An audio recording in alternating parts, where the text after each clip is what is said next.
최일리의 인생착오 여섯 번째 이야기. 내가 사랑하는 일을 하면 마냥 행복할 줄만 알았다.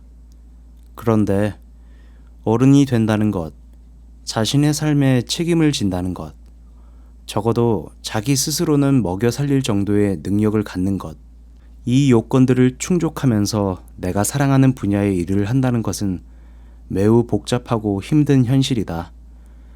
그리고 꿈과 현실을 동일선상에 놓는다는 것 자체가 너무 이상주의적인 망상에 불과하다는 걸 나이를 처먹고 뒤늦게서야 깨달았다. 물론 예외는 언제나 존재해서 정말로 취미로, 재미로, 장난으로 뭔가를 시작했는데 그게 대중의 인기를 받아 직업처럼 된 사람들도 한 2000년대 중후반까지는 덜어 있긴 했다. 그러나 그런 운이 좋은 드문 케이스에 나의 인생을 대고 설계한다는 것은 매우 위험한 행위이다. 나에게 처음 대중음악 작곡을 가르쳐준 형이 한 번은 나에게 그랬다. 음악은 누구나 할 수 있고 누구나 즐길 수 있는 거다. 작곡을 한다고 해서 특별하다는 생각은 절대로 하지 말아야 한다. 맞는 얘기였다. 음악, 미술과 같은 예술 분야도 그저 수많은 직업군 중 하나일 뿐이었다. 물론 한국에서 그 노동력이 평가절하되는 것도 사실이기는 하다. 그렇다고 해도 다수의 사람이 택하고 몸담는 직업군이 아니라 해도 이 특별의식을 갖는 것은 썩 바람직하지 못했다. 하지만 이러한 현실적 바탕을 둔 생각들은 나로 하여금 예술로부터 점점 더 멀어지게 만들었다. 결국 음악이라는 과정도 좋아서 하는 게 아닌 단순 반복 노동의 과정으로 변질되었다. 물론 나의 부족한 재능이 모든 원인의 90%라고 해도 과언은 아니지만 처음에 좋아서 했던, 즐거워서 했던, 짜릿함을 줬기 때문에 했던 음악이 업이라는 과제로 바뀌는 순간 모든 괴로움의 문은 열리기 시작했다. 데모 CD를 들고 다녀도 아이돌 회사에서 문전박대를 당하기 일쑤였고 삼류 프로듀서라는 사람들을 운 좋게 만나기라도 해도 뜬구름 잡는 소리나 늘상 듣는 일상의 반복골이었다.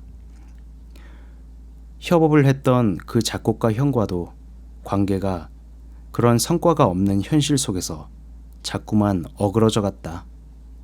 그리고 이미 그들만의 리그가 되어버린 사회의 두터운 성벽을 뒤늦게 보았다.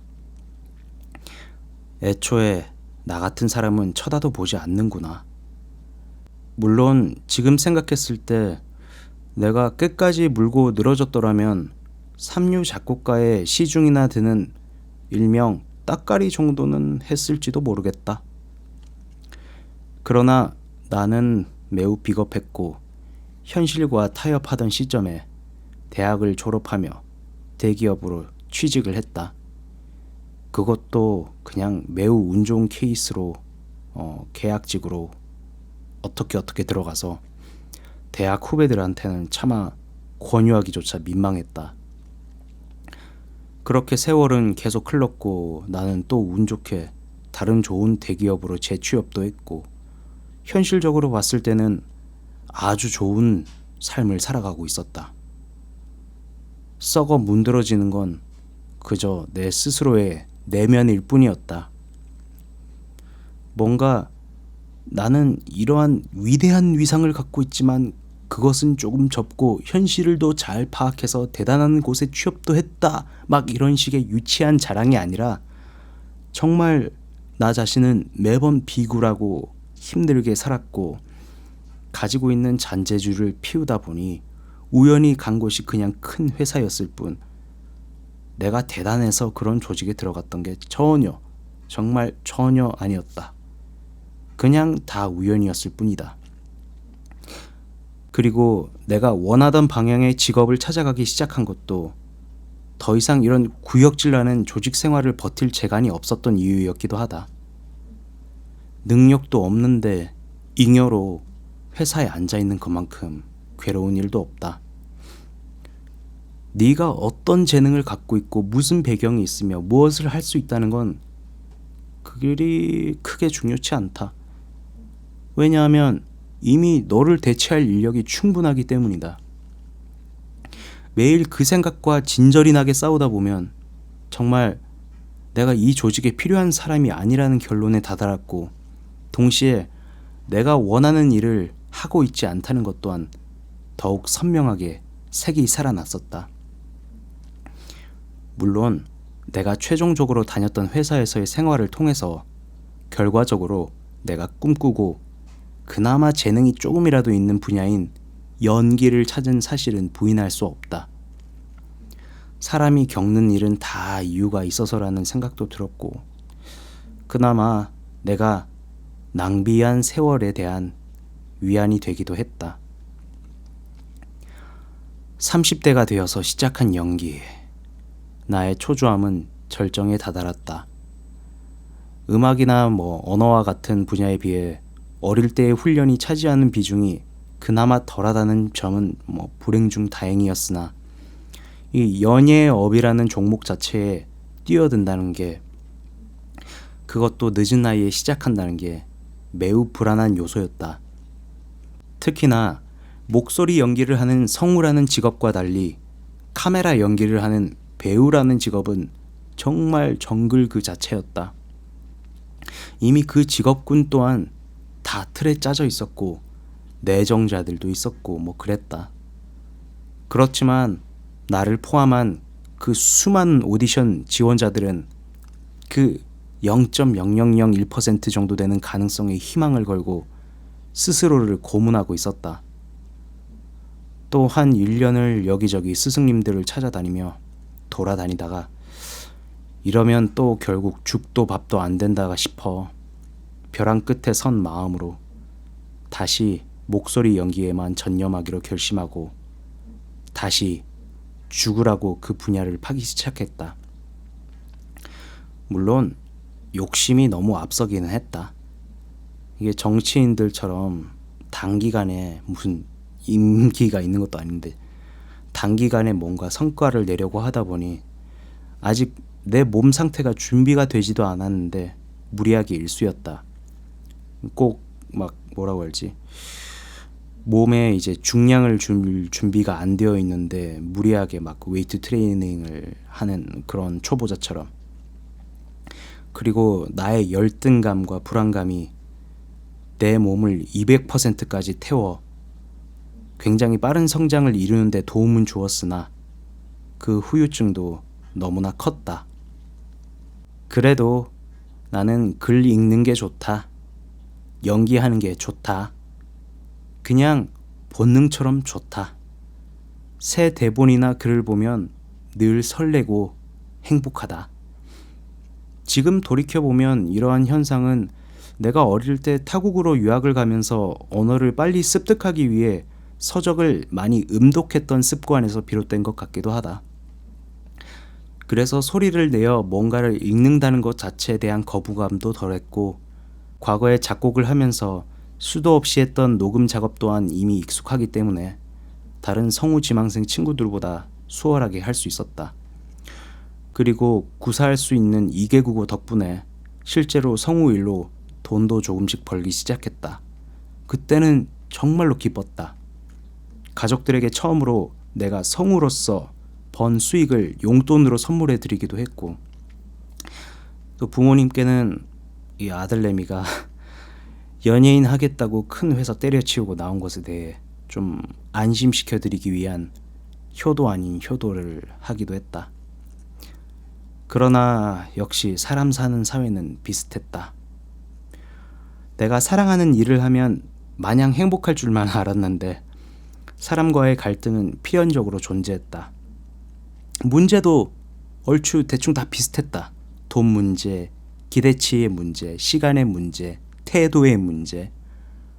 어쨌거나 나도 내가 스스로 신인임을 인지하고 과거의 어떠한 이력과 상관없이 늘 겸손하고 배우는 태도로 살아야 되는데, 이게 현실에 급급해지다 보니까 돈에 굉장히 민감해지고 내가 열심히 노력한 만큼의 마땅한 대우를 받아야 한다는 생각에 조금이라도 무시받는다는 생각이 들면 바로 막 좀 싸우는 태도를 보이고 말았다.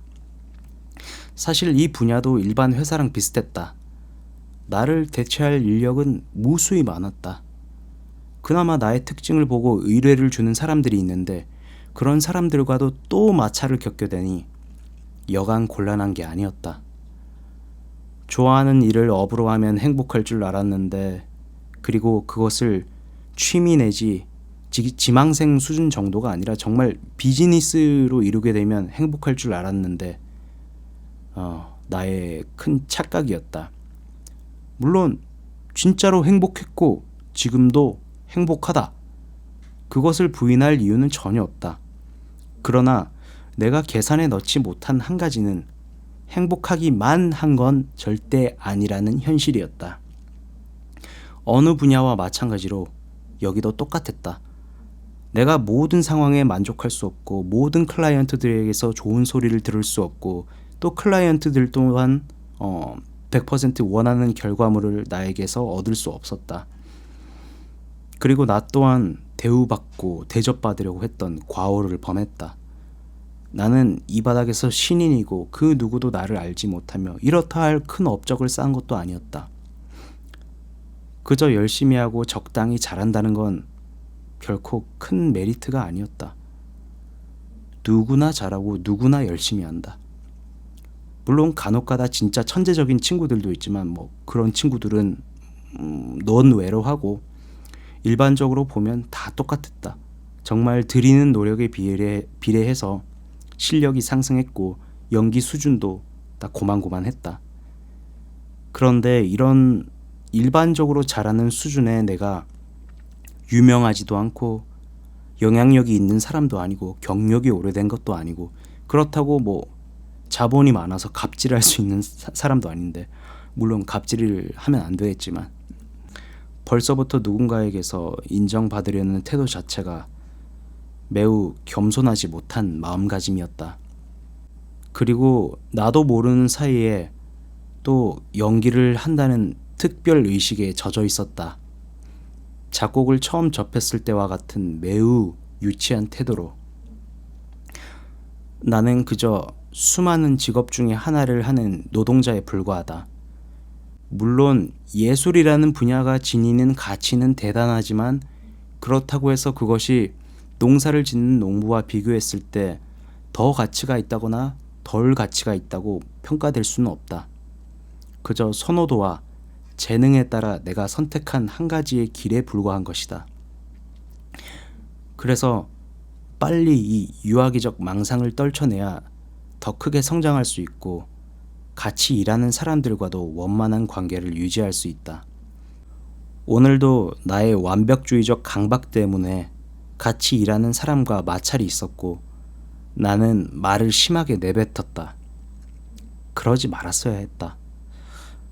때로는 내가 앞서갈 때도 있고 때로는 상대방이 앞서갈 때도 있다. 매번 서로를 밀어붙이며 감정 소모를 하는 것만큼 무의미한 짓도 없다.